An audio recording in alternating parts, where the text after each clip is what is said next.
धन्यवाद राजेश जी। और पिछले सेशन में एक सवाल था आखिरी में कि शादी करनी चाहिए या नहीं करनी चाहिए, जिसमें सबका यही था कि इंडिविजुअल पे निर्णय छोड़ देना चाहिए। मैं 4 पंक्तियां सुनाना चाहूँगा कि नशे में धुत दुल्हे को जब दुल्हन ने देखा, नशे में धुत दुल्हे को जब दुल्हन ने देखा तो बोली, हाय रे विधाता ये तूने क्या किया, हाय रे विधाता ये तूने क्या किया, एक पियक्कड़ को बना दिया मेरा पिया। तब पियक्कड़ पति ने बतलाया, प्यार से समझाया कि जब तक कोई पिया न हो किसी के नशे में जिया न हो, जब तक कोई पिया न हो किसी के नशे में जिया न हो, वो नशा चाहे दौलत का हो शराब का हो, तब तक वो पिया नहीं बन सकता, तब तक वो पिया नहीं बन सकता, क्योंकि होश में कोई भी इंसान ऐसी गलती नहीं कर सकता। तो जानते हैं फिर भी हम गलती कर देते हैं। चलिए मित्रों, अब अगले नवरत्न को जिसको बुलाने वाले हैं, हम शिक्षा की दुनिया से चलते हैं पैकेजिंग की दुनिया में। और वो जो दुनिया है पैकेजिंग की, जो सस्टेनेबल है, इनोवेटिव है, क्वालिटी की है, एनवायरनमेंट फ्रेंडली है, और कहते हैं कि हमारे शरीर की पैकेजिंग भी होनी चाहिए। हम अपने आप को सुंदर बनाने की कोशिश करते हैं, हम अपने आप को अच्छा ड्रेसअप करते हैं, लेकिन अगर हम एक स्माइल ना रखें, एक मुस्कुराहट ना रखें, तो मुझे लगता है कि हमारी पैकेजिंग भी ठीक नहीं है।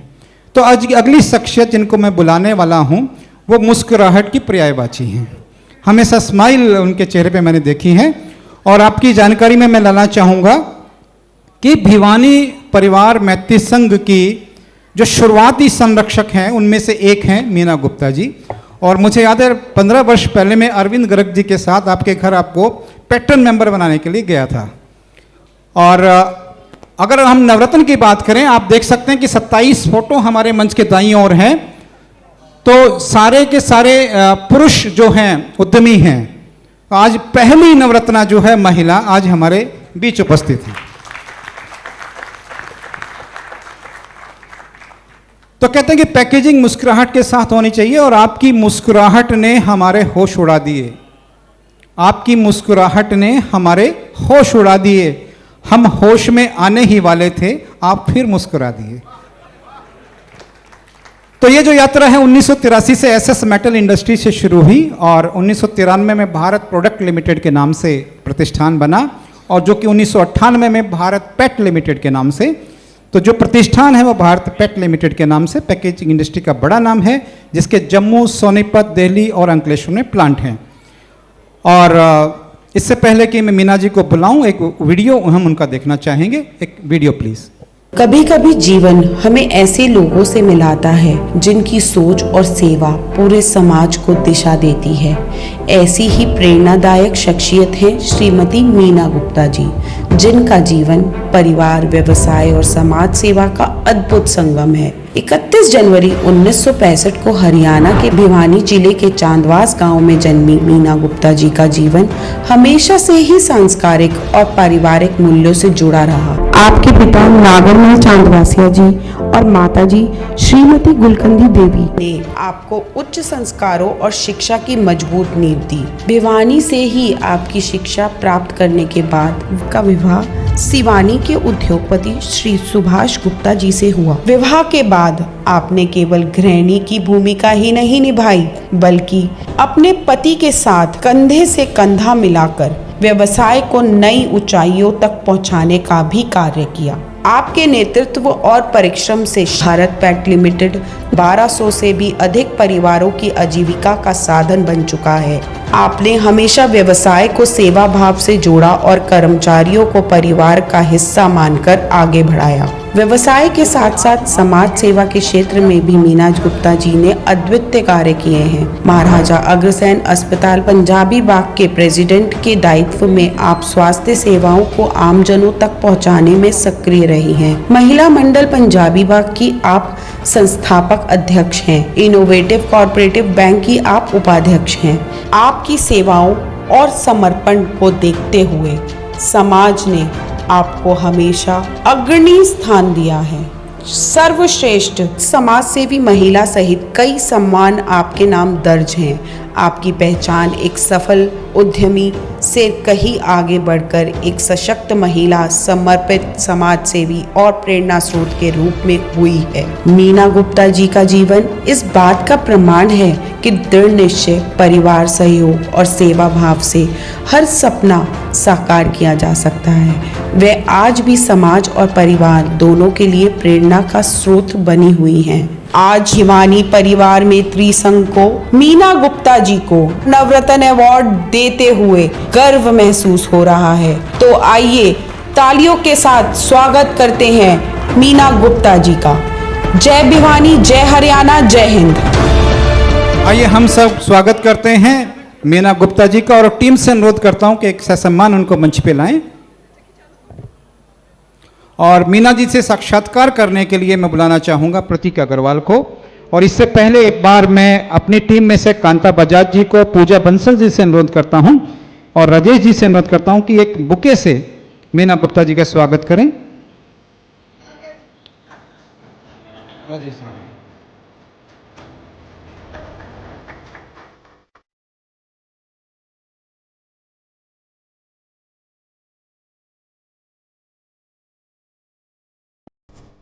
आदरणीय जगदीश मित्तल जी,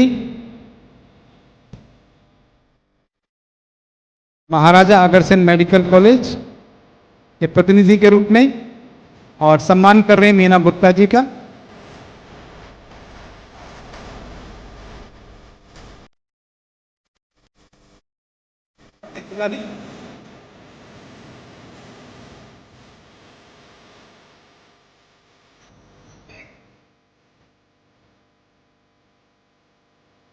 तो साक्षात्कार के लिए मैं बुला रहा हूं प्रतीक अग्रवाल को।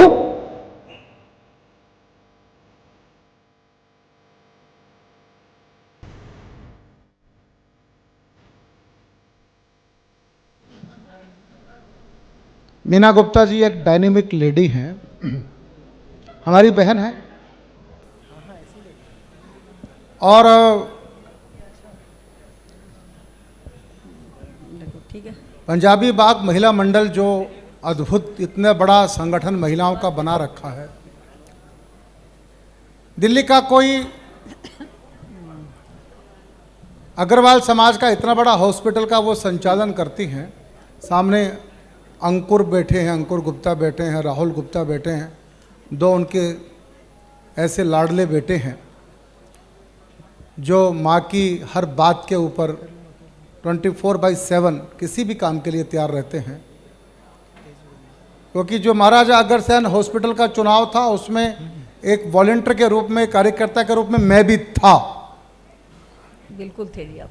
और मैं ये कह सकता हूँ दावे के साथ में, वो इलेक्शन किसी सांसद के, किसी विधायक के चुनाव से कम नहीं था। लेकिन ये जो भिवानी का डीएनए है, ससुराल भी भिवानी और मायका भी भिवानी, डबल इंजन की सरकार है ये। लोगों ने मुझे कहा राजेश भैया तुम चुनाव हार रहे हो। मैंने कहा हो ही नहीं सकता, भिवानी वालों ने कभी हारना सीखा ही नहीं है, हम जीत के निकलेंगे पक्का उस चुनाव से। बिल्कुल। और आखिरी लास्ट क्षण तक इस इलेक्शन के अंदर फाइट की। और ये डायनेमिक लेडी मीना गुप्ता हमारी बहन है जिसने वो चुनाव जीता। एक बार पूरा सदन हाथ उठाकर तालियां बजाए मीना गुप्ता जी के लिए। अग्रसेन हॉस्पिटल पंजाबी बाग भिवानी वालों का हॉस्पिटल है, बात समझ लो। पहले तो भगवान ऐसा करे क्योंकि आप हॉस्पिटल की दीवार को छुओ, उससे 10 फुट 20 फुट 50 फुट दूर रहो, और कल को कोई ऐसी बात आ जाए तो आपकी बहन मीना गुप्ता वहां पर प्रेसिडेंट है। डोंट वरी, आपको चिंता करने की कोई जरूरत नहीं है। बहुत बहुत अभिनंदन और स्वागत है। ये प्रतीक है, ये मेरा भतीजा है, पावन चिंतन धारा में प्रोफेसर पवन सिन्हा जी का चेला है, विवेकानंद का रोल करता है, नाटकों में बड़ा जबरदस्त अभिनय करता है। आज ये बातचीत करेगा अपनी बुआ से। ठीक है। बहुत अच्छा। अपने गुरुदेव की उपस्थिति को प्रणाम करता हूँ। माँ भगवती स्वरूप मीना दीदी को प्रणाम करता हूँ। आप सभी को राम राम। प्रणाम। सबसे पहला प्रश्न हमारा ये आता है कि जब आप बिज़नेस शुरू करते हैं, विवाह के बाद जब आपने बिज़नेस ज्वाइन किया, तो तब आपको क्या परेशानी आई? क्या आपको pros and cons, up downs थे जो आपको बिज़नेस में आए, या आप पहले से बिज़नेस बैकग्राउंड में थे? नहीं, मैं असल में शुरू से ही अपने पिताजी के साथ बिजनेस में भी थी और समाज सेवा में भी थी। हाँ जी। तो मुझे तो ऐसा महसूस नहीं हुआ। मैं अपने हस्बैंड के साथ हमेशा बिजनेस में साथ रही, कंधे से कंधा मिलाकर चली। अरे वाह। तो जब कोई महिला बिजनेस शुरू करती है, कोई नया बिजनेस के लिए सोचती है, मान लीजिए स्टार्टअप करते हैं कोई महिला, तो आप उनको क्या स्टेप देना चाहेंगे कि पहला स्टेप ये होता है, पहली सीढ़ी ये है, ऐसे बिजनेस शुरू किया जाए? सबसे पहले तो उन्होंने अपने दिमाग को ये करना सोचना पड़ेगा कि भाई मैंने अपने बिजनेस को ऊंचाइयों पे लेकर जाना है।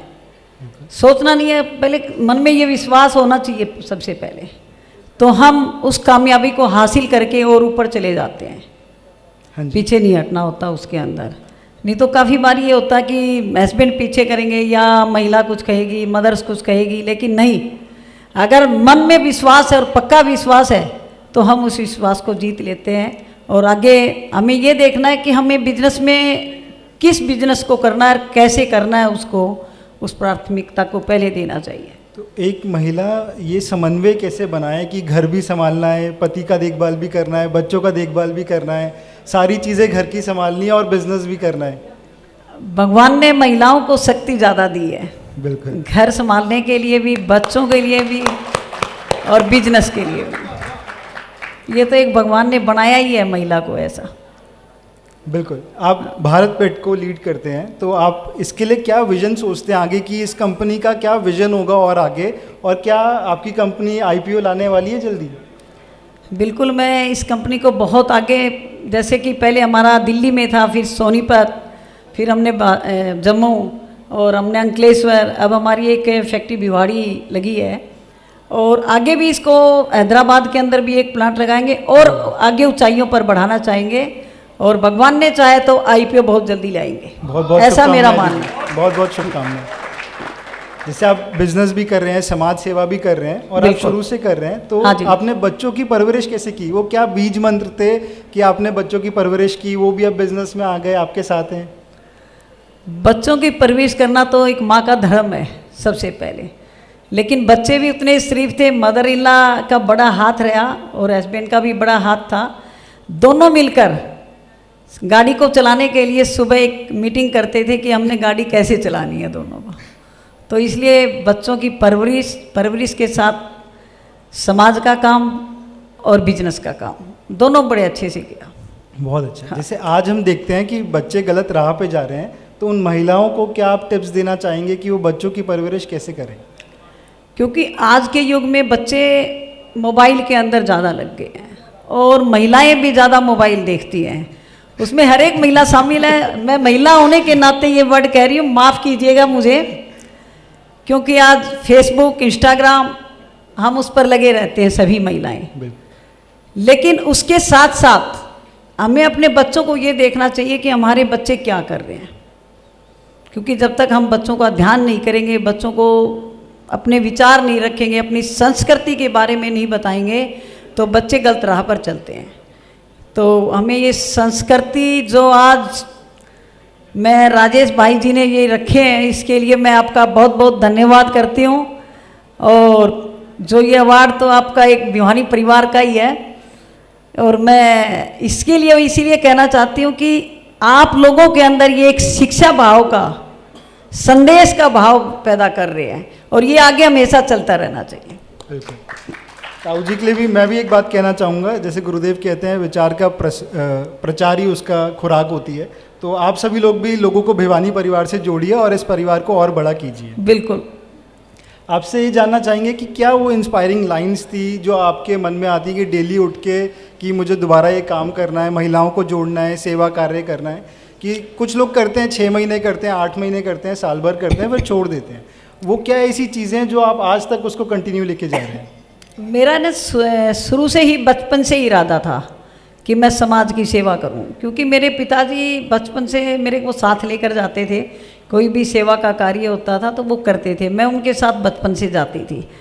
फिर मेरी शादी हुई, शादी के बाद थोड़ा गृहस्थी में हुआ, बच्चे हुए, तो उसके मन में एक भावना थी कि कुछ करना है, कुछ करेंगे समाज के लिए तभी कुछ बनेगा, नहीं तो ईश्वर के भी जवाब देना है तो कहाँ जवाब देंगे।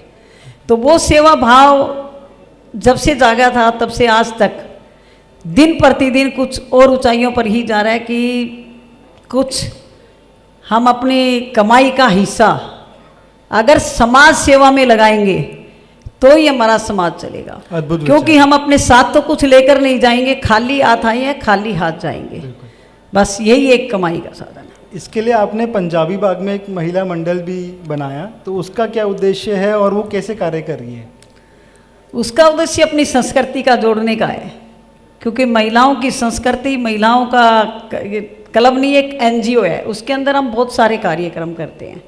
जैसे हमारी संस्कृति तीज है और बच्चों को शिक्षा देना, उसका भी हम कार्य करते हैं। गरीब महिलाओं की शादी करते हैं, तुलसी विवाह का कार्यक्रम रहता है। हम अपनी संस्कृति को जोड़ने के लिए मैंने ये एक एनजीओ का बनाया भी है। मैं आपसे ये जानना चाहूँगा, बिजनेस चलाना मुश्किल है या घर चलाना मुश्किल है, घर संभालना? वैसे तो घर चलाना मुश्किल है, सच्चाई तो यही है, क्योंकि घर के साथ साथ बहुत सारी चीज़ें देखनी पड़ती है आपको। तो महिला को अगर घर भी चलाना है साथ में और बिजनेस भी करना है, तो वो किसको मतलब किसको देख के वो इंस्पायर हो कि मुझे ऐसा करना है? कि आपने जैसे अपने पिताजी के साथ देखा, पिताजी से आप इंस्पायर हुए, अगर कोई और महिला है तो वो किससे इंस्पायर है? वो भी महिलाओं को देखकर इंस्पायर होती है। हर महिला की इच्छा होती है, जैसे कि भी वो इतनी आगे है, मैं भी उससे आगे जाऊं। आज जैसे हम देखते हैं हमारी सीएम है, तो हम सबके भी विचार हैं कुछ न कुछ, और हम भी अपनी बहन के साथ मिलकर और अच्छा कार्य करेंगे। मान लीजिए आपको एक शक्ति मिलती है ऐसी, हाँ, एक वो मिलता है, तो आप क्या एक दिन के लिए आपको कोई रोल मिले या कुछ मिले तो आप क्या बनना चाहेंगे? प्रधानमंत्री, ऐसे क्या क्या सोचते हैं? नहीं, मैं तो सेवादार ही रहूंगी हमेशा। मेरा एक ही विचार है, मैं सेवादार। बहुत अच्छा। हाँ। धर्म को लेकर, अध्यात्म को लेकर आपकी क्या सोच है? धर्म और अध्यात्म दोनों हमारी संस्कृति से जुड़े हुए हैं। इसके बिना तो हमारा कहीं भी गुजारा ही नहीं है। क्यों? यही हमें सिखाता है अध्यात्म कि हमें कैसे जीना है, कैसे संस्कार हैं, कैसे हमें आगे काम करना है। जब हमारा अध्यात्म ठीक होगा तो सारे काम अपने आप हो जाएंगे। आप जब आपसे चर्चा हो रही थी तो आप बता रहे थे सुभाष जी का एक सपना था एक हॉस्पिटल बनाना, तो उसके बारे में आप कुछ बताना चाहेंगे? बिल्कुल, सुभाष जी का एक सपना था कैंसर विंग का, क्योंकि वो समय समय पर जब हॉस्पिटल में 9 साल रहे, वो 6 साल पहले वो वरिष्ठ उप प्रधान पर थे, उसके बाद 3 साल वो प्रधान के पद पर थे। तब वो लोगों को देखते थे कि कैंसर के अंदर बहुत सारे पीड़ित लोग आते हैं और उनके घर बिक जाते हैं, उनके पास पैसा नहीं होता। तो उनका एक सच्ची सेवा थी मानव की ये, और हमेशा मुझसे ये बातें करते थे, कहते थे कि मीना, मेरा एक सपना है कि मैं कैंसर विंग बनाऊं और लोगों की सेवा करूं। उसके अंदर कम से कम मैं साल के अंदर 25 करोड़ की चैरिटी करूं, ऐसा उनका इरादा था। और मैं उन्हीं के सपनों को लेकर जो आज Maharaja Agrasen hospital charitable trust के अंदर आई, वो सपने पूरा करने के लिए वो आज ऊपर है, लेकिन आशीर्वाद वही दे रहे हैं, उन्हीं के सपनों को लेकर पूर्ण कर। जब कल दीदी से बात हो रही थी और दीदी ये बात बता रही थी तो उनके होठ भी काँप रहे थे कि वो ये बात बता रही है, ये कर रही हैं, तो इसके लिए उनके लिए ज़ोरदार तालियां। अभी जब मैं मंच पे आया तो दीदी कह रही थी वो एक स्ट्रॉन्ग लेडी हैं, तो वो दिखता है उनकी पर्सनालिटी में, उनके चेहरे पे।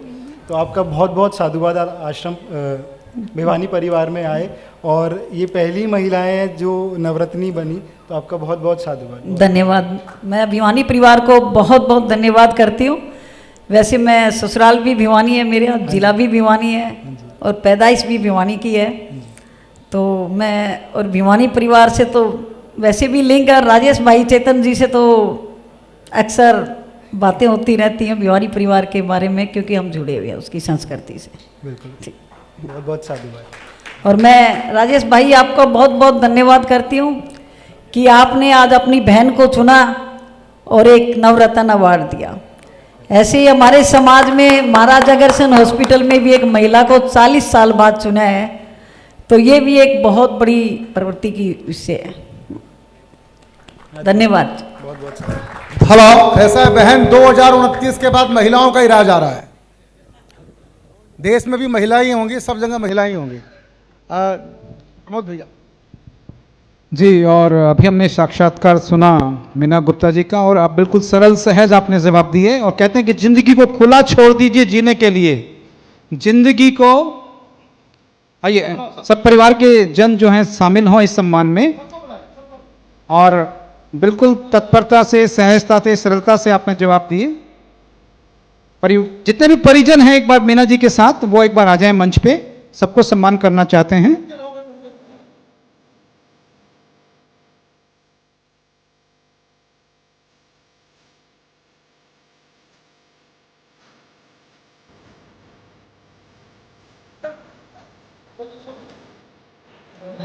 Hello hello hello ma'am.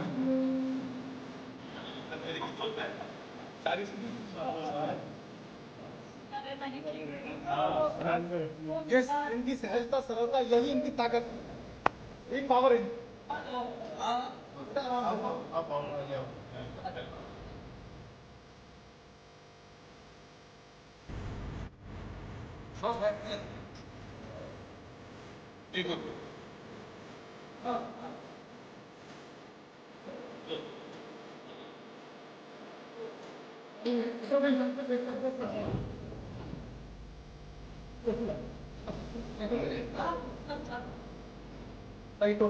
भैया